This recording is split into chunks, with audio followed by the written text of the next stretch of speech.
का चीज regular updates मिलते का रहेंगे। चीज Stay safe. तो Download Pandit the Hello app now. Fashion वाली बहू। रीटा बहुत ही फैशनेबल लड़की थी। उसके परिवार में सब उससे बड़ा परेशान थे। वो सबको हर वक्त बस फैशन टिप्स ही देती रहती थी। अरे ये क्या कपड़े पहने हैं आपने? क्यों, सही तो लग रहा है।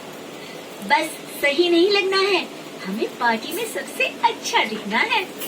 अरे क्या जरूरत है ये सब सोचने की? जरूरत कैसे नहीं, अब स्टाइल के बारे में कुछ भी नहीं जानती। मेरी सब दोस्त मुझे अपना फैशन आइकॉन मानते हैं और आप हैं कि इन कपड़ों में मेरे साथ जाना चाहते हैं। अरे लेकिन सबको अपनी पसंद से और सहूलियत से कपड़े पहनने का अधिकार होता है रीटा। मैं इन कपड़ों में बिल्कुल ठीक हूँ। ठीक है, तो हम उस पार्टी में जाएंगे ही नहीं। अरे क्यों नहीं जाएंगे? बस कह दिया ना, नहीं जाएंगे। मुझे वहाँ अपनी खिल्ली नहीं उड़वानी। अरे कैसी खिल्ली? सब यही कहेंगे, तुम तो इतनी अच्छी बन के आती हो और तुम्हारे पति इतने सिंपल से। बोलो क्या इज्जत रह जाएगी मेरे दोस्तों के सामने?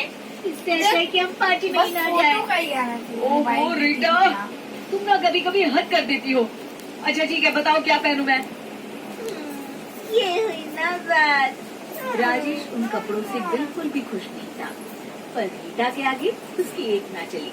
रीटा ऐसे ही घर के अन्य सदस्यों के साथ भी मनमानी करती। नेहा, तुम ये गाउन ट्राई करो, बहुत ही अच्छा है। पर भाभी, आपको लगता है कि ये मेरे बॉडी पर अच्छा लगेगा? अरे ये लेटेस्ट फैशन है, तुम्हें याद नहीं? तुम्हारे भैया के साथ जब हम वो फिल्म देखने गए थे, उस हीरोइन ने ऐसा ही तो गाउन पहना था। हाँ भाभी, पर उसका कॉम्प्लेक्शन अलग था। ये रंग मेरे ऊपर शायद सूट नहीं होगा। ये तुम्हारा वहम है नेहा। तुम्हारी कॉलेज की पार्टी में सबसे ज्यादा फैशनेबल तुम ही दिखोगी, मानो मेरी बात। ठीक है भाभी, मैं यही ड्रेस पहनूंगी। थैंक यू भाभी। रीटा खुश हो जाती है। एक दिन रीटा के घर पार्टी हो रही होती है और उसने अपनी सास के लिए बहुत ही भारी साड़ी खरीदी होती है। अरे बहू, ये ऐसी साड़ी पहनने की अब मेरी उम्र नहीं रही। मैं तो कोई हल्की सी साड़ी पहन लूंगी। ये कितनी भारी साड़ी है, मुझसे संभाली भी नहीं जाएगी। अरे मम्मी जी, आपकी देवरानी जेठानी फंक्शन में आ रही है ना कितने वक्त बाद। आपको कुछ अच्छा पहनना चाहिए। आप देखना, सब आपकी साड़ी और ये ज्वेलरी देखकर जल जाएंगी। ये रीटा का वादा है, वादा।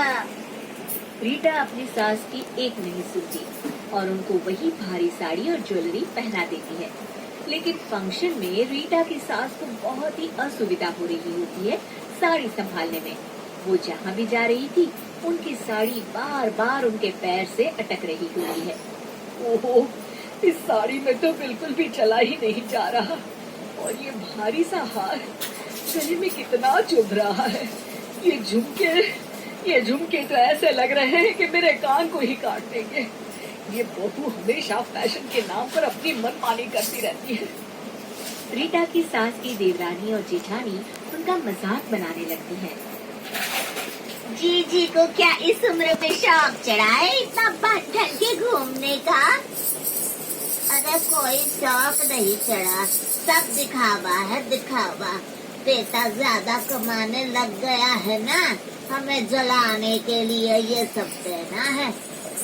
अरे हमें क्या? हाँ हमें क्या? रीटा की सास अपनी देवरानी जेठानी को खुद तरसते देख बहुत शर्मिंदा होती है और जल्दी से अपने कमरे में जा रही होती है। तभी उनका पैर उनकी साड़ी में अटकता है और वो गिर पड़ती है। सब सासू माँ की तरफ दौड़े चले आते हैं। अरे माँ, आप ठीक तो हो? हाँ बेटा, ठीक हूँ मैं। कहीं चोट तो नहीं लगी ना मम्मी जी? नहीं, बस बची गई राम जी के आशीर्वाद से। गिरी कैसे माँ? अरे बेटा, ये साड़ी इतनी भारी है, मुझसे संभाली ही नहीं जा रही। मैंने मना भी किया था बहू को, पर इसने मेरी एक नहीं सुनी।